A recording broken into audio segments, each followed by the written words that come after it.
This is our next add a basement project. We're calling it Chestnut. This one comes with some unique challenges, but nothing that we haven't done before. One thing that you'll notice is this side of the property, even though the fence is jogged, that side of the house is actually on the property line. In Colorado Springs, we're not allowed to add on to houses that are non-conforming. This one's considered non-conforming because it's on the property line. So one of the challenges that we're gonna run into is we're gonna have to lift the house up and center it on the property. We've moved them before, it's not a big deal. This one's definitely tight in all aspects. So the only access point that our crew has to perform work on the basement, the future basement, is through the front. So we're gonna have to shut down the sidewalk, shut down most of the road. Our crew is going to tunnel through the front here and create entrance access points so they can get their machines underneath. So we're gonna end up with a tunnel here, tunnel here. They're gonna dig under, pull out all the existing foundation, all the old utilities, all the trash, all the goodies that have been left for us over the years. Once they've created their 2 tunnels, Mammoth Structural Movers will come in and place their I-beams under there, lift the house up a couple feet, and then we're gonna put our roller beams in perpendicular, and then we'll actually use the hydraulic jacks to kind of shove the house over, and we're gonna end up centering it on the property, which will give us a 3.5-foot easement on each side, which still doesn't bring us up to the 5-foot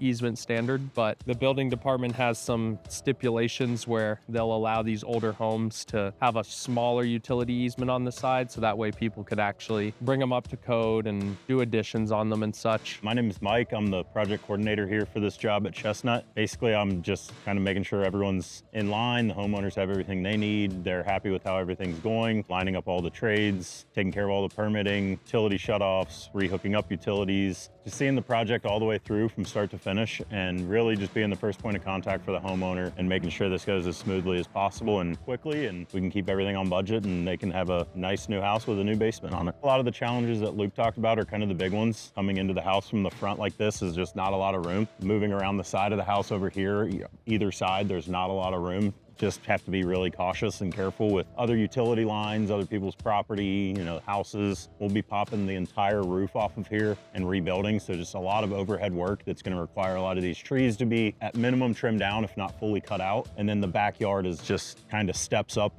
railroad ties. So there's not really a lot of room that we can use back there either. We're gonna end up gutting the whole inside. The homeowner is actually helping with that stage of the project. So they're in the process of gutting the inside, gutting the upper level, bringing it all down to the studs, so that way we can come in and do our portion of work. Once all the foundation and the structural portion of the project is performed, we're gonna actually come in and remodel the entire main level. We're gonna cut the roof off the back half of the house and add a more conventional second story instead of where it's in the vaulted ceiling like it is now. Put a big master suite upstairs, redo the whole main level, and then the basement is gonna get converted into an ADU. So it'll have its own private entrance, its own kitchen, its own laundry, its own utilities, everything to separate it from the main level. And then the owner's gonna rent it out either as a short-term or a long-term rental to help cover mortgage and construction costs. But we're at the very early stages. We're finalizing architecturals and engineering with the homeowner, and hopefully we'll be pulling a permit on this in the next few weeks. And subscribe and follow along.